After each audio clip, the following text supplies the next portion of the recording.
ونستعينه ونستغفره ونعوذ بالله من شرور أنفسنا وسيئات أعمالنا من يهده الله فلا مضل له ومن يضلله فلا هادي له وأشهد أن لا إله إلا الله وحده لا شريك له وأشهد أن محمدا عبده ورسوله يا أيها الذين آمنوا اتقوا الله حق تقاته ولا تموتن إلا وأنتم مسلمون يا أيها الناس اتقوا ربكم الذي خلقكم من نفس واحدة وخلق منها زوجها وبث منهما رجالا كثيرا ونساء واتقوا الله الذي تساءلون به والأرحام إن الله كان عليكم رقيبا يا أيها الذين آمنوا اتقوا الله وقولوا قولا سديدا يصلح لكم أعمالكم ويغفر لكم ذنوبكم ومن يطع الله ورسوله فقد فاز فوزا عظيما أما بعد فإن خير الحديث كتاب الله وخير الهدي هدي محمد صلى الله عليه وسلم وشر الأمور محدثاتها وكل محدثة بدعة وكل بدعة ضلالة وكل ضلالة في النار. قال الله سبحانه وتعالى في كلامه المجيد والفرقان الحميد: أعوذ بالله السميع العليم من الشيطان الرجيم من همزه ونفخه ونفثه. بسم الله الرحمن الرحيم. لقد كان لكم في رسول الله أسوة حسنة لمن كان يرجو الله واليوم الآخر وذكر الله كثيرا. رب اشرح لي صدري ويسر لي أمري واحلل عقدة من لساني يفقه قولي. اللهم انفعني بما علمتني وعلمني ما ينفعني وزدني علما. تمام قسم کی حمد و ثنا بڑائی اور عظمت اللہ وحدہ لا شریک لہ خالق کائنات مالک دو جہاں کے شایع نشان ہے، جو ہم سب کا اور اس ساری کائنات کا مربی ہے، پالنہار ہے، وہی مشکل کشا اور وہی حاجت روا ہے۔ اس کی ذات میں، اس کی صفات میں اس کا کوئی ہمسر، شریک اور سازی نہیں ہے۔ بعدہ لا تعداد انگنت درود و سلام نازل ہو اللہ کے تمام معزز نبیوں، رسولوں، پیغمبروں پر، خصوصاً آخری نبی رحمت للعالمین خاتم النبیین محمد رسول اللہ صلی اللہ علیہ وآلہ وسلم پر۔ اللهم صل على محمد وعلى آل محمد كما صليت على إبراهيم وعلى آل إبراهيم إنك حميد مجيد. اللهم بارك على محمد وعلى آل محمد كما باركت على إبراهيم وعلى آل إبراهيم إنك حميد مجيد. عزیز ساتھیوں، نوجوان دوستوں، پردہ نشین خواتین، سورۃ الاحزاب کی ایک آیت کریمہ خطبہ مستونہ کے بعد آپ کے سامنے پڑھی گئی۔ آج کے اس مختصر خطبہ جمعہ کے موقع پر نبی اکرم صلی اللہ علیہ وسلم کی گھریلو زندگی کے تعلق سے چند باتیں آپ کے سامنے پیش کرنا مقصود ہے۔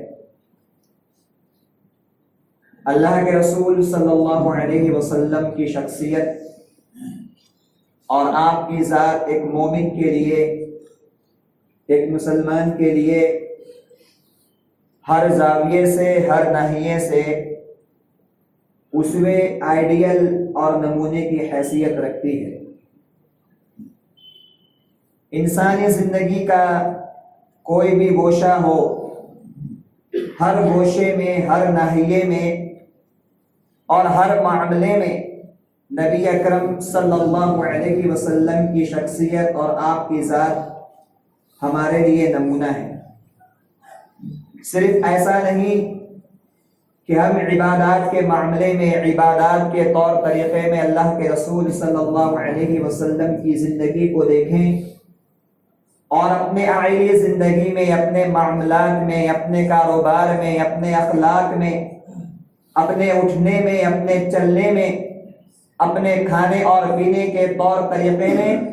نبی اکرم صلی اللہ علیہ وسلم کی سنت کو اور آپ کی زندگی کو فراموش کر دیں۔ رب العزت نے اللہ کے نبی صلی اللہ علیہ وسلم کی پوری حیات طیبہ کو، جس وقت سے آپ کو نبوت ملی ہے، نبوت اور رسالت کے ملنے کے بعد آپ کی وفات تک کے زندگی کے جو حالات ہے، زندگی کے جو آپ کے امور ہے، چاہے ان کا تعلق ہماری نماز سے ہو، ہمارے روزے سے ہو، ہمارے حج سے ہو، یا پھر ان کا تعلق ہماری تجارات سے ہو، ہمارے سونے سے ہو، ہمارے کھانے سے ہو، ہمارے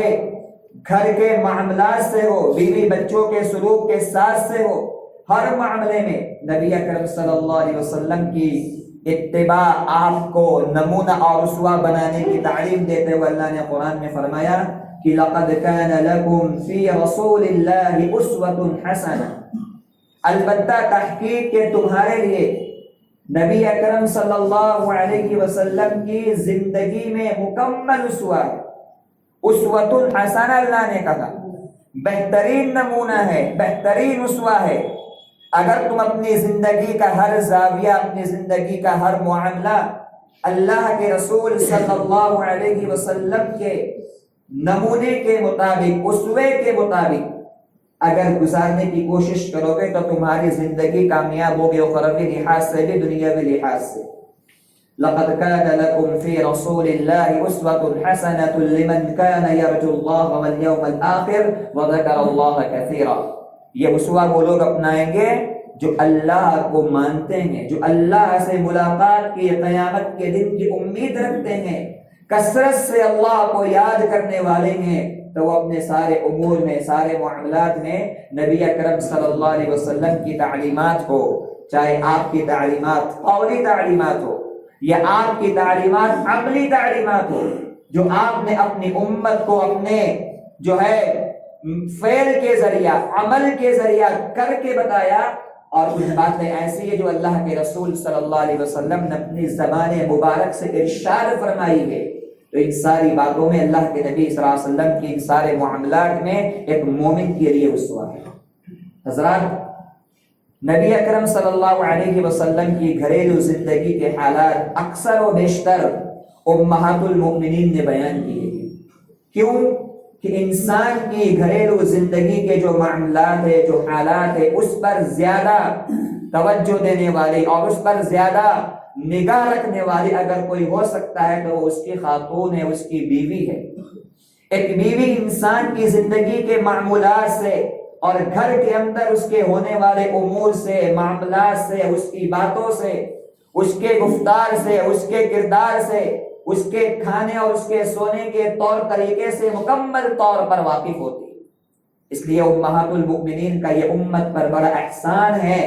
کہ نبی اکرم صلی اللہ علیہ وسلم کی گھریلو اور آپ کے گھریلو زندگی کے حالات اور آپ کے طور طریقے کو امت کے سامنے بیان کیا ہے۔ اللہ کے رسول صلی اللہ علیہ وسلم اپنے گھر والوں کے لحاظ سے اپنے اہل خانہ پر بڑے رحم دل ثابت ہوئے ہیں۔ اب انسان کے اندر یہ کمی ہے کہ وہ اپنی زندگی کا جو اس کا بوجھ ہوتا ہے یا اس کی الجھنیں ہوتی ہے یا باہر معاملات کے اندر یا دیگر مسائل کے اندر اگر کوئی تکلیف، کوئی پریشانی آتی ہے تو اس کا سارا بوجھ اور اس کا سارا وبال اپنے گھر والوں پر اتارتا ہے۔ اللہ کے رسول صلی اللہ علیہ وسلم کے بارے میں حضرت انس بن مالک رضی اللہ تعالیٰ عنہ فرماتے ہیں کان النبی صلی اللہ علیہ وسلم رحیما بالعیال، رحیما بالعیال، اللہ کے رسول صلی اللہ علیہ وسلم اپنے اہل و عیال پر، اپنے خاندان والوں پر، اپنے گھر والوں پر بڑے رحم دل تھے۔ بیجا سختی کرنا، بیجا مار پیٹ کرنا، بیجا ان کو ستانا اور بیجا ان کی ضروریات کو روکے رکھنا، یہ نبی اکرم صلی اللہ علیہ وسلم کا طریقہ نہیں تھا۔ اللہ کے رسول صلی اللہ علیہ وسلم ازواج مطہرات کے ساتھ، یہاں تک کہ آپ صلی اللہ علیہ وسلم اپنے گھر کے اندر آپ کی خدمت کرنے والے جو آپ کے غلام ہوا کرتے تھے، جو آپ کے گھروں میں آتے جاتے رہتے تھے، ان غلاموں کے ساتھ بھی، ان خادموں کے ساتھ بھی نبی اکرم صلی اللہ علیہ وسلم کا سلوک اور آپ کا برتاؤ بڑا رحیمانہ برتاؤ تھا۔ یہ انس بن مالک رضی اللہ تعالیٰ عنہ ہیں، خود اپنے بارے میں فرماتے ہیں خدمت رسول اللہ صلی اللہ علیہ وسلم 10 سنین، میں نے اللہ کے رسول صلی اللہ علیہ وسلم کی مکمل 10 سال تک خدمت کی، 10 سال تک میں آپ کی خدمت کرتا رہا۔ اللہ کے نبی صلی اللہ علیہ وسلم نے کبھی مجھے اف تک نہیں کہا، اور اگر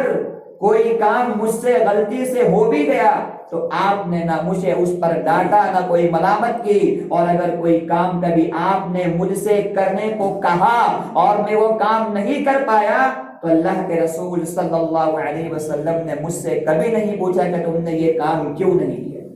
یہ اللہ کے رسول صلی اللہ علیہ وسلم کی اپنے غلاموں کے ساتھ، خادموں کے ساتھ، گھر والوں کے ساتھ رحیمانہ برتاؤ کی دلیلیں ہیں۔ ایک مرتبہ اللہ کے رسول صلی اللہ علیہ وسلم نے اپنے نواسے حضرت حسین بن علی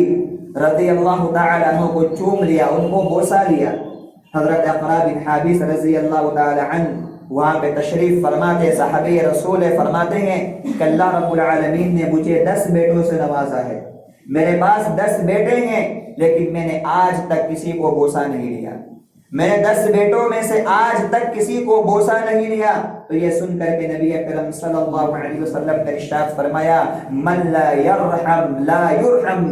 جو رحم نہیں کرتا اس پر رحم نہیں کیا جائے گا، جو رحم نہیں کرتا اس پر رحم نہیں کیا جائے گا۔ وہ اللہ کے رسول صلی اللہ علیہ وسلم نے یہ جملہ فرما کر اپنی امت کو ترغیب دی کہ اپنے گھر میں پلنے والے بچوں کے ساتھ، چھوٹے بچوں کے ساتھ رحم کا معاملہ کرنا یہ میرا اسوہ ہے، میرا طریقہ ہے۔ نبی اکرم صلی اللہ علیہ وسلم کبھی اپنے نواسے حضرت حسن اور حسین کو نماز میں لے کر کھڑے ہو جاتے، کبھی اپنی نواسی امامہ بنت زینب رضی اللہ تعالی عنہ کو اللہ کے رسول صلی اللہ علیہ وسلم حالت قیام میں، حالت رکوع میں اپنے کندھے پر بٹھا کر کے نماز ادا کرتے تھے، اور جب سجدے میں جانے کا وقت آتا تو ان کو اتار کر کے رکھ دیا کرتے۔ یہ اللہ کے رسول صلی اللہ علیہ وسلم کی رحم والی زندگی تھی اپنے اہل و عیال کے ساتھ۔ اس لیے ایک مسلمان کے لیے، ایک مومن کے لیے ضروری ہے کہ وہ اپنے گھر والوں کے لیے، اپنے اہل و عیال کے لیے بہتر ثابت ہو۔ نبی اکرم صلی اللہ علیہ وسلم ایک روایت میں ارشاد فرماتے ہیں خیرکم خیرکم لأہلی وانا خیرکم لأہلی، دنیا تم کو بہتر کہنے دو لیکن میری امت کا سب سے بہتر انسان، سب سے اچھا انسان وہ ہے جو اپنے گھر والوں کے لیے بہتر ہو، جو اپنے اہل خانہ کے لیے بہتر ہو، جو اپنی اولاد کے لیے، اپنے بچوں کے لیے، اپنے والدین کے لیے بہتر ثابت ہو۔ نبی اکرم صلی اللہ علیہ وسلم ایسے انسان کو سب سے بہتر انسان قرار دیتے ہیں، اور پھر خود آپ نے اپنی ذات کے بارے میں، اپنی شخصیت کے بارے میں فرمایا وَأَنَا خَيْرُكُمْ لِأَهْلِي، میں اپنے گھر والوں کے لیے سب سے بہتر۔ خود آپ نے اپنا اسوہ بتایا، خود آپ نے اپنا نمونہ بتایا کہ میری زندگی میرے گھر والوں کے لیے تکلیف دہ نہیں ہے، مصیبت کا سبب نہیں ہے، پریشانی کا سبب نہیں ہے، بلکہ میری زندگی، میرا اٹھنا، میرا بیٹھنا میرے اہل خانہ کے لیے، گھر والوں کے لیے ایک بہترین زندگی رکھتی ہے۔ تو نبی اکرم صلی اللہ علیہ وسلم نے اس حدیث پاک میں یہ تعلیم دی کہ دنیا کے اندر انسانوں میں بہتر انسان، اچھا انسان وہ ہو سکتا ہے جس کی تعریف اس کے گھر والے کرے، جس کے بارے میں اس کے گھر والے گواہی دے اس کے کیریکٹر کی، اس کے اخلاق کی، اس کے کردار کی، اس انسان کے اوپر بہتری ثابت ہوتی ہے۔ لیکن یہ انسان کی رحم دلی صرف دنیاوی معاملات کی حد تک میرے بھائیوں محدود نہ ہو۔ یہ رحم دلی دنیاوی معاملات تک محدود نہ ہو کہ ہم اپنے بچوں کے لیے، اپنی بیویوں کے لیے اچھے لباس کا انتظام کرے، اچھے کھانے کا انتظام کرے، اچھے اخلاق سے ان کے ساتھ بات کرے اور ان کی زندگی کی ضروریات کو پورا کرنے کی کوشش کریں، اور ان کی اخروی زندگی کو ہم فراموش کر دیں۔ نبی اکرم صلی اللہ علیہ وسلم اپنے اہل خانہ کی، اپنے گھر والوں کی اخروی زندگی کا خیال رکھنے والے تھے۔ ان کی آخرت کیسے بن جائے، اخروی زندگی کیسے بن جائے، اس تعلق سے بھی اللہ کے رسول صلی اللہ علیہ وسلم اپنے گھر والوں کی تربیت کیا کرتے۔ بڑی معروف روایت ہے حسن بن علی رضی اللہ تعالیٰ عنہ کے بارے میں آتا ہے کہ نبی اکرم صلی اللہ علیہ وسلم نے ایک مرتبہ دیکھا کہ حضرت حسن بن علی رضی اللہ تعالیٰ عنہ نے کھجور، صدقے کی کھجور اٹھا کر کے کھا لی، صدقے کی کھجور اٹھا کر کے کھا لی۔ تو اللہ کے رسول صلی اللہ علیہ وسلم نے ان کی تربیت کرتے ہوئے، ان کی اصلاح کرتے ہوئے یہ نہیں سوچا کہ ابھی معصوم ہے، ابھی چھوٹا ہے، 5 سال کا 6 سال کا بچہ ہے۔ نبی اکرم صلی اللہ علیہ وسلم نے وہ کھجور ان سے تھکوا لی، ان سے پھینکوا لی اور کہا اللہ رب العالمین نے آل محمد پر صدقے کو حرام قرار دیا۔ یہ اللہ کے رسول صلی اللہ علیہ وسلم کی تربیت کا یہ پہلو ہے، اپنے گھر والوں کی زندگی کی اخروی تربیت کا ایک زاویہ ہے کہ آپ منکرات کے اوپر کبھی خاموش نہ رہے، آپ برائیوں پر کبھی خاموش نہ رہے۔ حسن بن علی کو جیسے یہ غلطی کرتے ہوئے دیکھا، اللہ کے رسول صلی اللہ علیہ وسلم نے محبت پر انداز میں ان کو سمجھایا، اس کام سے ان کو روکا کہ یہ عمل غلط ہے، اللہ رب العالمین نے اس چیز کو میرے آل کے اوپر، میری اولاد کے اوپر حرام قرار دیا ہے۔ اللہ کے رسول صلی اللہ علیہ وسلم اپنے گھر والوں کی اخروی زندگی کے معاملات کے اندر بڑے ہوشیار تھے، بڑے محتاط تھے۔ ان کی دینی تربیت، ان کی اخروی تربیت اللہ کے رسول صلی اللہ علیہ وسلم کی زندگی کا ایک بہترین عمل ہے۔ حضرت مائی عائشہ صدیقہ رضی اللہ تعالیٰ عنہ کے بارے میں آتا ہے کہ اللہ کے نبی صلی اللہ علیہ وسلم دیکھو کس طریقے سے منکرات کے اوپر، برائیوں کے اوپر اپنے گھر والوں کی تربیت کرتے، ان کو سمجھاتے، اور بسا اوقات اگر ان کو ڈانٹنے کی نوبت آتی تو اپنی آواز کو بلند کر کے ان کو ڈانٹ دیا کرتے۔ مائی عائشہ صدیقہ رضی اللہ تعالیٰ عنہ آپ کی چہیتی بیوی ہے۔ ایک مرتبہ حضرت صفیہ رضی اللہ تعالیٰ عنہ کی برائی آپ کے سامنے بیان کر دی کہ انہا قصیرہ، وہ تو ایسی ہے ویسی ہے۔ ان کی برائی نبی اکرم صلی اللہ علیہ وسلم کے سامنے بیان کر دی۔ اب آپ دیکھیے اللہ کے رسول عائشہ سے محبت کرنے والے ان کی اس بات کو سن کر خوش نہ ہوئے، ان کے اس بات کو خوش سن کر کے آپ نے خوشی کا اظہار نہیں کیا، آپ نے ان کی ہاں میں ہاں نہ ملائی، بلکہ آپ نے فوراً حضرت عائشہ رضی اللہ تعالیٰ عنہ کی زبان کو خاموش کرا دیا، بند کرا دیا، اور آپ نے فرمایا عائشہ آج تو نے اپنی زبان سے ایسی بات کہی ہے، آج تو نے اپنی زبان سے ایسا جملہ ارشاد فرمایا ہے، اور تم نے اپنی زبان سے ایسی بات نکالی ہے کہ اگر اس بات کو سمندر کے پانی میں ملا دیا جائے تو پورا سمندر کا پانی اس بات کی وجہ سے ناپاک اور بیکار ہو جائے گا۔ یہ اللہ کے نبی صلی اللہ علیہ وسلم کی زندگی کا پہلو ہے کہ آپ منکرات پر خاموش نہ رہے۔ ایک مرتبہ آپ گھر کے اندر تشریف لائے کہ آپ نے دیکھا حضرت عائشہ صدیقہ رضی اللہ تعالیٰ عنہ نے پردہ لگایا، اس پردے پر تصویریں بنی ہوئی، اس پردے کے اوپر تصویریں بنی ہوئی ہے۔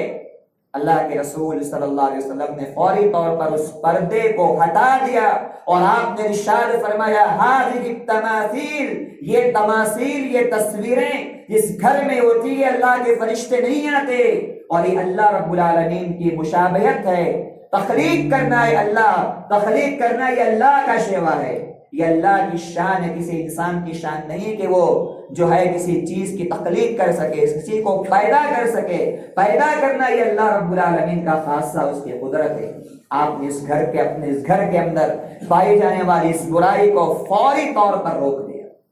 اس طرح کی روایت میں آتا ہے کہ نبی اکرم صلی اللہ علیہ وسلم اپنے گھر سے باہر تشریف فرماتے، عائشہ صدیقہ رضی اللہ تعالی عنہ نے اللہ کے نبی صلی اللہ علیہ وسلم کے لیے تکیہ بنوایا. آپ آرام فرمائے, ٹیک لگائے, بڑی محبت سے آپ نے تکیہ منگوایا, بنایا, اور اس تکیے پر تصویریں. اللہ کے رسول صلی اللہ علیہ وسلم گھر میں داخل نہیں ہو رہے, آپ گھر میں داخل نہیں ہو رہے. مائی عائشہ رضی اللہ تعالی عنہ پریشان ہے, اللہ کے رسول صلی اللہ علیہ وسلم باہر کیوں کھڑے؟ جب آپ نے پوچھا تو اللہ کے نبی نے فرمایا کہ یہ تصویر ہے, یہ تکیہ ہے, اس تکیے پر تصویریں بنی ہیں. کہا کہ اللہ کے رسول میں نے آپ کے لیے منگوایا ہے, یہ آپ کے لیے ہے, بڑی محبت سے میں نے آپ کے لیے بنایا ہے. کہ اللہ کے نبی نے فرمایا کہ نہیں, یہ چیز مجھے برداشت نہیں ہے, کیونکہ اس پر تصویریں لگی ہوئی, اور تصویریں جس گھر کے اندر ہوتی ہے اللہ رب العزت کی رحمتیں اس گھر میں داخل نہیں ہوتی. کہ اللہ کے نبی کا نرالا انداز ہے کہ منکرات اور برائیاں آپ صلی اللہ علیہ وسلم رحیم اور شفیق ہونے کے باوجود برداشت نہیں کرتے. اسی لیے آپ نے قرآن, اللہ رب العزت نے قرآن میں فرمایا یا ایھا الذین آمنوا قوا انفسکم واہلیکم نارا, ایمان والو اپنے آپ کو, اپنے گھر والوں کو جہنم کی آگ سے بچاؤ. خود نمازی بن گئے, خود روزے دار بن گئے, خود کے اخلاق ٹھیک ہو گئے, لیکن بچوں کی تربیت پہ کوئی توجہ نہیں. کھانے پینے کا بھرپور انتظام ہے, بھرپور خوشیاں ان کو آپ دے رہے ہیں, ہر ضد ان کی پوری کر رہے ہیں, لیکن کبھی ان سے نماز کے بارے میں سوال نہیں, کبھی ان سے دین کے بارے میں کوئی بحث نہیں, کبھی ان سے تعلیم و تربیت کے بارے میں کوئی مشورہ نہیں, ان سے کوئی بات نہیں ہے. کہاں کا انصاف ہے؟ کب بچائیں گے ان کو جہنم کی آگ سے؟ کیا ان کے مر جانے کے بعد, یا اپنے مر جانے کے بعد, یا قیامت کے دن جہنم کی آگ سے بچائیں گے؟ قوا انفسکم واہلیکم نارا. اللہ رب العزت نے قرآن مجید کے اندر اپنے اہل انسان کو, اپنے اہل خانہ کی اخروی زندگی کو بنانے کے لیے یہ بڑی نرالی آیت نازل کی ہے کہ اپنے آپ کو بھی, اپنی ذات کو بھی, اور اپنے اہل و عیال کو بھی جہنم کی آگ سے بچاؤ, جس کا ایندھن انسان ہوں گے, پتھر ہوں گے. تو ایک مسلمان کو چاہیے کہ وہ اپنے اہل و عیال کی تربیت کے معاملے میں اخروی زندگی کا خیال رکھے, اور خلاف شرع جو کام ہو اخلاق کے ساتھ, محبت کے ساتھ, چاہے وہ بچوں کے اندر ہو, بیویوں کے اندر ہو, اس کو روکنے کی اور دور کرنے کی کوشش کرے. یہ نبی اکرم صلی اللہ علیہ وسلم کی گھریلو زندگی کا ایک پہلو ہے. اسی طریقے سے اللہ کے رسول صلی اللہ علیہ وسلم اپنے گھریلو معاملات میں اپنی بیویوں کا تعاون کیا کرتے تھے, ان کا ہاتھ بڑھایا کرتے تھے, ان کے کام کاج میں شریک ہوا کرتے تھے. اور آج یہ چیز انسان اپنے لیے کسر شان سمجھتا ہے کہ میری شان ٹوٹ جائے گی اگر میں بیوی کا کام میں ہاتھ بٹاؤں گا, اس کے کپڑے دھلنے میں, یا اور کچن وغیرہ کے معاملات کے اندر, یا اور دیگر کاموں کے اندر جو گھر کے اندر ہونے والے ہیں. انسان یہ سوچتا ہے کہ یہ صرف میری بیوی کا کام ہے, اس میں میری کوئی ذمہ داری نہیں ہے, میں باہر جاؤں, کما کر لاؤں, جاب کر کے آؤں, بس یہی میری ذمہ داری.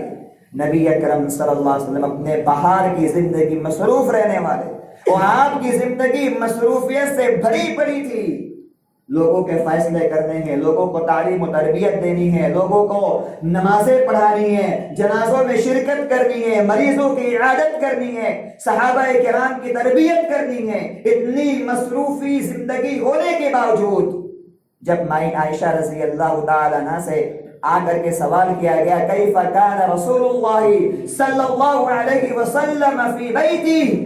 کہ اللہ کے رسول صلی اللہ علیہ وسلم اپنے گھر کے اندر کیسے رہا کرتے تھے, اپنے گھر کے اندر کیسے رہا کرتے تھے؟ تو مائی عائشہ فرماتی ہے کان فی مہنۃ اہلی, اللہ کے رسول اپنی بیویوں کے کاموں میں ہاتھ بٹایا کرتے, ان کا تعاون کیا کرتے تھے, اور جب نماز کا وقت ہوتا تو آپ نماز کے لیے تشریف لے جاتے. حضرت اسود بن یزید جو تابعی ہے فرماتے ہیں, حضرت عائشہ رضی اللہ تعالیٰ عنہ سے روایت کرتے ہوئے فرماتے ہیں کہ اللہ کے رسول صلی اللہ علیہ وسلم نبی ہونے کے باوجود, پیغمبر ہونے کے باوجود, امام الانبیاء ہونے کے باوجود آپ گھر میں کیا کام کرتے تھے؟ عائشہ فرماتی ہیں اللہ کے رسول صلی اللہ علیہ وسلم اپنے کپڑوں کے اندر پیوند خود لگا لیا کرتے, کپڑا پھٹ گیا ہے خود سی لیا کرتے تھے, اور اگر آپ کے جوتے میں کوئی خرابی آئی تو آپ اپنا جوتا خود مرمت کر لیا کرتے تھے. اگر بکری کا دودھ دھونا ہے, دودھ نکالنا ہے, تو اللہ کے رسول صلی اللہ علیہ وسلم اپنے ہاتھوں سے بکریوں کا دودھ نکال لیا کرتے تھے. یہ اللہ کے رسول صلی اللہ علیہ وسلم کی گھریلو زندگی کے وہ حالات ہے کہ آپ گھر کے اندر رہ کر کے اپنی اہلیہ کے ساتھ، اپنی بیویوں کے ساتھ کیسا معاملہ کرتے. ایسا نہیں کہ سارا بوجھ بیوی کے اوپر ڈال دیا، سارا بوجھ بیوی کے اوپر ڈال دیا. اگر کوئی پریشانی ہو گئی اور اس سے کوئی غلطی ہو گئی تو اوپر سے ان کے اوپر ہم اپنے غصے کا اظہار کریں. مومن کی شان نہیں ہے. نبی اکرم صلی اللہ علیہ وسلم حتی امکان یہ چاہتے تھے کہ میرا بھی ہاتھ بڑھ جائے، میرا بھی عمل ہو جائے اپنے گھر والوں کے ساتھ کام کاج کے اندر. گھر کے کام کر دینا یہ انسان کا شرسام نہیں ہے، بلکہ یہ آپسی الفت اور محبت کا بہترین ذریعہ ہے. یہ میاں بیوی کے گھر کے ایک خاندان کو بنانے کے لیے تربیت کا وہ پہلو ہے جو نبی اکرم صلی اللہ علیہ وسلم نے اپنی زندگی کے اندر اپنے عمل کے ذریعہ دیا ہے کہ اگر دونوں مل کر کے گھر کے کاموں کو بانٹ کر کے کریں گے، اپنی ذمہ داریوں کو نبھائیں گے، اپنی ذمہ داریوں پر عمل کریں گے، تو اللہ سبحانہ و تعالیٰ اس گھر کے اوپر اپنی رحمتوں کا نزول فرمائے گا، برکتوں کا نزول فرمائے گا. اور اگر ایک دوسرے کو کاٹنے کی کوشش کریں گے پھر اللہ سبحانہ و تعالیٰ ایسے جوڑوں پر اپنی رحمتوں کو اٹھا دیتا ہے. اسی طریقے سے نبی اکرم صلی اللہ علیہ وسلم اپنے گھریلو معاملات کے اندر، اپنے گھر کے معاملات کے اندر اس بات کا بھی خیال رکھتے تھے کہ اگر کھانے اور پینے کے اندر کبھی اللہ کے رسول صلی اللہ علیہ وسلم نے کوئی عیب نہیں نکالا. آج ہماری زندگی کا معمول کیا ہے کہ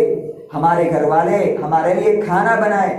مشکل سے کھانا بنائے، آگ کے پاس کھڑے ہو کر گرمی کو برداشت کرتے ہوئے کھانا تیار ہو جائے، لیکن اگر ذرا برابر بھی اس کھانے کے اندر کوئی تکلیف ہو، کوئی کمی ہو، کوئی نقص ہو، ہم آپے سے باہر ہو جاتے ہیں.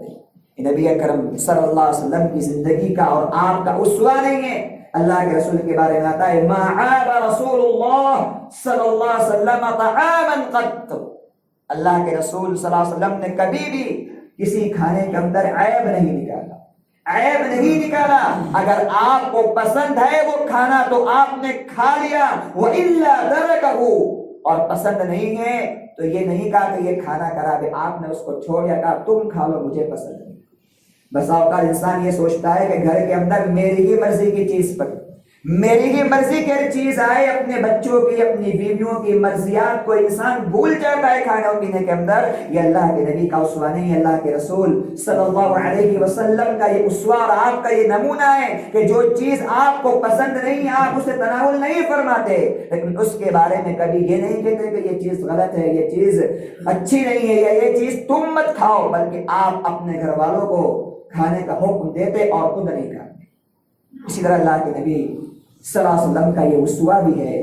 کہ گھر کے اندر ہونے والے آپسی اختلافات، آپسی جھگڑے انسان ہیں، ہو سکتے ہیں، ایک دوسرے کو برداشت کرنے کی کیفیت ہونی چاہیے. بیوی کے اندر یہ کیفیت ہو کہ شوہر کی بات کو برداشت کرے، اور شوہر کے اندر یہ مادہ، یہ جذبہ ہو کہ بیوی کی بات کو برداشت کرے. ایک دوسرے کے جذبات کو سمجھنا، ایک دوسرے کی باتوں کو برداشت کرنا، یہ اللہ کے نبی صلی اللہ علیہ وسلم کی زندگی سے ہمیں نصیحت ملتی ہے. آپ دیکھیں کہ اللہ کے نبی صلی اللہ علیہ وسلم کے خاندان میں، آپ کے گھروں میں، آپ کی بیویوں میں اختلافات نہیں ہوئے کہ آپسی تنازعات نہیں ہوئے. سورہ تحریم پوری پڑھ لیجیے، ایک رکوع اللہ رب العزت نے نبی اکرم صلی اللہ علیہ وسلم کی بیویوں کے اندر ہونے والے اختلافات کا ذکر کیا ہے. نبی اکرم صلی اللہ علیہ وسلم کی زندگی کے اندر بیویوں کے مابین اختلافات ہوئے، انسان ہیں، اختلافات ہوئے، لیکن آپ نے اس کو تحمل سے برداشت کیا، تحمل سے اس کے حل کو پیش کیا. ایسا نہیں کہ انسان آپے سے باہر آ جائے اور پھر ایک دوسرے کو چھوڑنے پر اور رشتے ناطے کو جو ہے توڑنے پر انسان تیار ہو جائے. نبی اکرم صلی اللہ علیہ وسلم نے اپنی زندگی کے اندر اپنے ازواج مطہرات کی، اپنے بیویوں کی، اپنے بچوں کی زندگی میں ہونے والی ان سے غلطیاں، ان کے جذبات کو سمجھا اور سمجھ کر کے ان کے ساتھ درگزر کا معاملہ ہے. آپ دیکھیں اللہ کے رسول صلی اللہ علیہ وسلم یہ ارشاد فرماتے ہیں، عائشہ سے آپ نے فرمایا، اے عائشہ میں جان لیتا ہوں تم کو کہ تم مجھ سے راضی ہو، اور میں یہ بھی جان لیتا ہوں کہ تم مجھ سے ناراض ہو. اس انسان پہچاننے والا ہو، سمجھنے والا ہو کہ میری بیوی یا میرا شوہر مجھ سے ناراض ہے یا راضی ہے. اللہ کے رسول فرماتے ہیں، عائشہ میں جان لیتا ہوں کہ تم مجھ سے جب راضی ہو تب بھی پہچان لیتا ہوں، اور جب تم مجھ سے ناراض ہوتی ہو تب بھی میں پہچان لیتا ہوں. گویا حضرت عائشہ رضی اللہ تعالیٰ عنہا کبھی کبھی نبی اکرم صلی اللہ علیہ وسلم سے ناراضگی کا اظہار فرمایا کرتی تھی. یہ ہوتا ہے انسان ہے، ایسا نہیں کہ بیوی ہمیشہ آپ سے راضی رہے، یا ایسا نہیں ہوتا ہے کہ شوہر اپنی بیوی سے ہر وقت راضی رہے. انسان کی زندگی کے اندر، گھریلو معاملات کے اندر یہ چیز ہوتی ہے. میں عائشہ نے سوال کیا کیف تعرف، کیسے آپ جان لیتے ہیں، کیسے آپ جان لیتے ہیں کہ میں آپ سے راضی ہوں یا میں آپ سے ناراض ہوں؟ تو نبی اکرم نے فرمایا میں جان لیتا ہوں جب تم راضی ہوتی ہو تو کہتی ہو لا و رب محمد، محمد کے رب کی قسم. جب مجھ سے خوش ہوتی ہو تو میرا نام لے کر کے محمد کے رب کے قسم کا اظہار کرتی ہو، اور جب تم مجھ سے ناراض ہوتی ہو تو کہتی ہو لا و رب ابراہیم، میرے نام کو چھوڑ دیتی ہو، میرے نام کو چھوڑ کر کے کہتی ہو ابراہیم کے رب کی قسم. تو میں عائشہ نے فرمایا کہ ہاں اللہ کے رسول بات ایسی ہے، لیکن اتنا بھی ہے کہ صرف آپ کے نام کو چھوڑتی ہوں، میں آپ کا نام چھوڑتی ہوں، دل کے اندر الفت میں اور محبت میں کوئی کمی نہیں آتی ہے. تو یہ حدیث بتاتی ہے کہ اللہ کے نبی صلی اللہ علیہ وسلم کی زندگی کے اندر اور آپ کے امور اہل خانہ کے اندر، گھریلو زندگی کے اندر انتشار کا، ناراضگی کا، غصے کا، اختلاف کا معاملہ ہوا کرتا تھا. لیکن وہ اختلاف ایسے نہ ہو کہ دنیا سن لے، وہ اختلاف ایسے نہ ہو کہ لوگوں کی نظروں میں چڑھ جائے، وہ جھگڑے ایسے نہ ہوتے تھے کہ لوگ اس کی باتیں بنانے لگے، بلکہ نبی اکرم صلی اللہ علیہ وسلم اسوے کے ساتھ، دانائی کے ساتھ، تحمل کے ساتھ اس کو حل کرنے کی اور اس کو جو ہے سلجھانے کی کوشش کیا کرتے. اسی طریقے سے نبی اکرم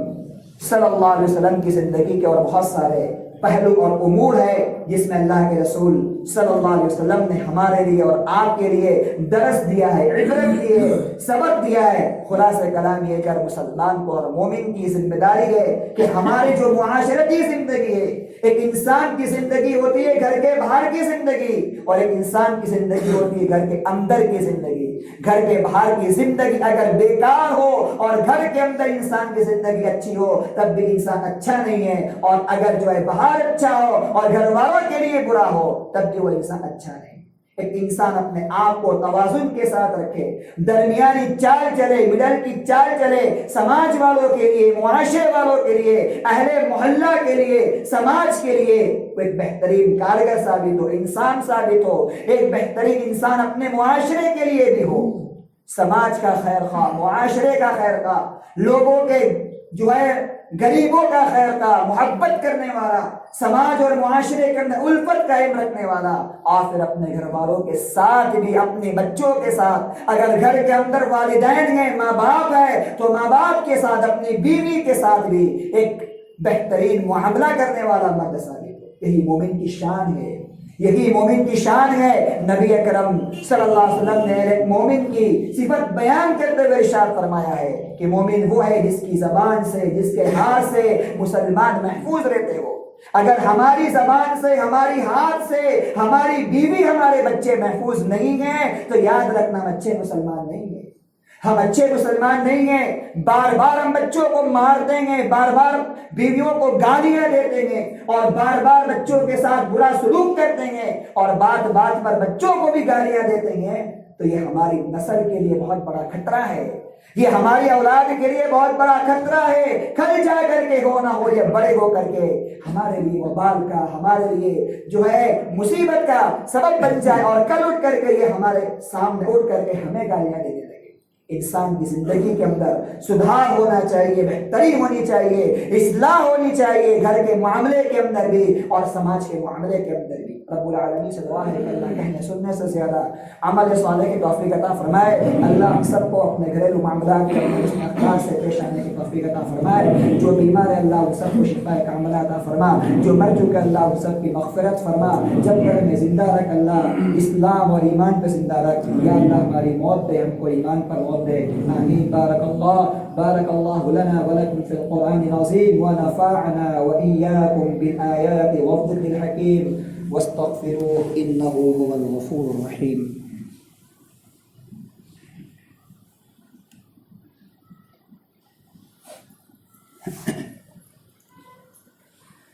إن الحمد لله نحمده ونستعينه ونستغفره ونعوذ بالله من شرور أنفسنا وسيئات أعمالنا من يهده الله فلا مضل له ومن يضلل فلا هادي له وأشهد أن لا إله إلا الله وحده لا شريك له وأشهد أن محمدا عبده ورسوله إن الله وملائكته يصلون على النبي يا أيها الذين آمنوا صلوا عليه وسلموا تسليما اللهم صل على محمد وعلى آل محمد كما صليت على إبراهيم وعلى آل إبراهيم إنك حميد مجيد اللهم بارك على محمد وعلى آل محمد كما باركت على إبراهيم وعلى آل إبراهيم إنك حميد مجيد عباد الله رحمكم الله إن الله يأمر بالعدل والإحسان وإيتاء ذي القربى وينهى عن الفحشاء والمنكر وذكر الله أكبر والله يعلم ما تصنعون